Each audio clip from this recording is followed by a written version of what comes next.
మరి ఆలస్యం చేయకుండా మా మెగాస్టార్ గారికి మైక్ని హ్యాండ్ ఓవర్ చేసేస్తున్నాము. చిరంజీవి గారు. Right, thank you.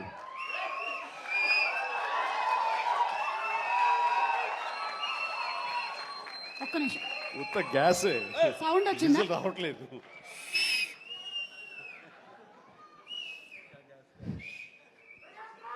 చాలా సరదాగా జరుగుతున్న ఈ వేడుకలో పాలు పంచుకున్నందుకు చాలా ఆనందంగా ఉంది.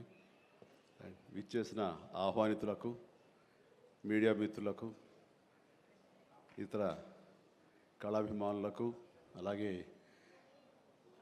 బ్రహ్మ ఆనందం చిత్ర యూనిట్ సభ్యులకు, నటీనటులకు అందరికీ నమస్కారం. సుమాయిట్రా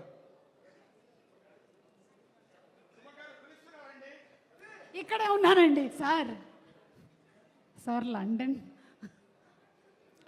పేమెంట్ పంపలేదే? అంటే ఈరోజు మొన్నడు లైలా కూడా పంపలేదు.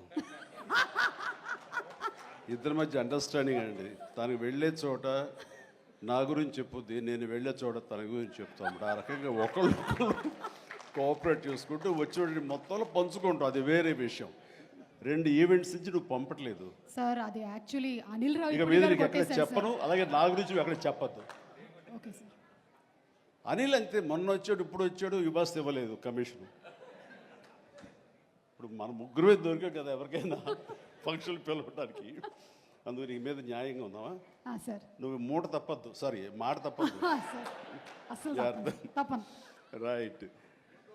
అంటే మొన్న ఆ ఫంక్షన్కి వెళ్ళాము, మళ్ళీ ఈ ఫంక్షన్కి నేను తప్ప ఎవరు లేరా అని మీకు అనిపించవచ్చు. కానీ నెంబర్ ఆఫ్ ఫిల్మ్స్ చేయటం మూలంగా నెంబర్ ఆఫ్ ఈవెంట్స్ చేయాల్సిన పరిస్థితి, సినిమా కథ ఎంత ముఖ్యమో అది ప్రాపర్ టైంలో ఆ డేట్కి రిలీజ్ చేయటం కూడా అంతే ముఖ్యం. మంచి థియేటర్లో రిలీజ్ చేయటం అంతకంటే ముఖ్యం. అన్నిటికీ మించి సినిమాని ప్రమోట్ చేయటం, ప్రేక్షకుల గుండెల్లోకి తీసుకువెళ్ళటం, వాళ్ళ మైండ్లో ఈ సినిమా గురించి చెప్పడం, అది చాలా చాలా ప్రధానమైపోయింది. ఈ మధ్యకాలంలో అత్యంత అద్భుతంగా ప్రమోషన్ చేసింది అనిల్ రావిపూడి.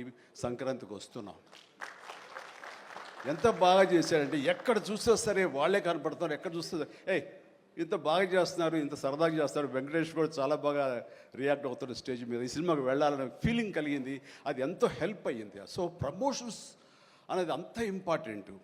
ఈ సినిమాకి వచ్చేసరికి రాజా రవీంద్ర నాకు చెప్పేది ఏంటంటే, అనే మన బ్రహ్మానందం గారి అబ్బాయి సినిమా ఉంది.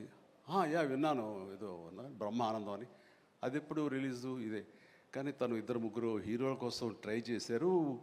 వాళ్ళిద్దరూ రాలేని పరిస్థితిలో ఉన్నారు. నేనే కొంచెం కోఆర్డినేట్ చేస్తాను. ఇప్పుడు ఎవరు హీరో వచ్చే పరిస్థితి లేరు. ఎవరో ఒకళ్ళు మెయిన్ హీరో వస్తారు కానీ సినిమా లేదు. మొత్తం డల్ అయి ఉన్నారు. ఎలాగంటే ఎందుకు బ్రహ్మానందం అబ్బాయి అండి, మన ఫ్యామిలీ అయ్యా, చెప్పు నేను వస్తాను. ఇది నేను సంపాదించుకున్నటువంటి ఈ ఇమేజ్ని ఎంతో కొంత ఒక సినిమా ప్రమోషన్ కోసం, ఒక బిడ్డకి ఒక గుర్తింపు తీసుకురావడం కోసం, ఒక బిడ్డకి భుజం కాయడం కోసంగా నేను వస్తాను. బ్రహ్మానందం ఎందుకంత మొహన పడతాడు, ఫోన్ తీ అని ఇందాక ఆయన చెప్పినట్లుగానే ఫోన్ తీసి బ్రహ్మానందం నేను వస్తున్నాను అని ఏదో మాట్లాడబడి, నేను వస్తున్నాను దట్స్ ఇట్, ఇంకా నాకు టైం లేదు, ఏదో మనుషులు ఎదురుగా ఉన్నారు, తర్వాత మాట్లాడి ఫోన్ పెట్టి మళ్ళీ ఇప్పుడు స్టేజ్ మీద ఇప్పుడు మాట్లాడటం. అంటే ఇదేదో గొప్పగానో లేకపోతే ఇంకోడో కాదు. మరి ఎక్కడ చూస్తే చిరంజీవి వస్తున్నాడు, టూ మచ్ ఆఫ్ ఎక్స్పోజర్ అంటే అనుకోని నాకేం పర్వాలేదు. నా ఇమేజ్, నా మాటకి నమ్మి కొంతమంది సినిమా బాగుంటే చెప్తాడు, ఈ సినిమాను చూడమని చెప్తున్నాడు అని ప్రేక్షకుల్లో ఆ గుడ్ విల్ ఉంది. కాబట్టి ఆ గుడ్ విల్ని, ఆ ఇమేజ్ని వాడి ఒక సినిమాకి, ఒక బిడ్డకి అది భవిష్యత్తుకు ఉపయోగపడుతుంది అనుకుంటే కనుక ఖచ్చితంగా నేను దాన్ని వెచ్చిస్తాను, దాన్ని స్పెండ్ చేస్తాను, దాన్ని ఖర్చు పెడతాను. చాలామంది ఏంటంటే టూ మచ్ ఆఫ్ ఎక్స్పోజర్ నీ గ్లామర్ని తగ్గించేస్తుంది. గ్లామర్ అనేది గుప్పిట్లో ఉన్నంత వరకే, తెలిస్తే ఏముంది అని అంటే తెరుస్తాను. గ్లామర్ అనేది పోయే గ్లామర్ కాదు, ఇది గుండెల్లో ఉండే అభిమానం అంత తేలిగ్గా తరగదు. 47-48 సంవత్సరాలుగా ఏర్పడినటువంటి ఇది కాంక్రీట్ అయిపోయింది వాళ్ళ గుండెల్లో. కాబట్టి ఎవరు ఎంత తవ్వుకుందామన్నా సరే దాని ఫ్లేవరే వెళ్తుంది తప్ప అసలు మెటీరియల్ వెళ్ళదు గుండెల్లో నుంచి. కాబట్టి ఖచ్చితంగా నా ప్రమేయం, నా ఇది ఆ పిల్లల కోసం కానీ నా మిత్రుడు నాకు శిష్యుడు లాంటి వయోవృద్ధుడు ఆ బ్రహ్మానందాన్ని తన కోసంగా నేను రావటం అనేది ఇది నాకు సంతృప్తి.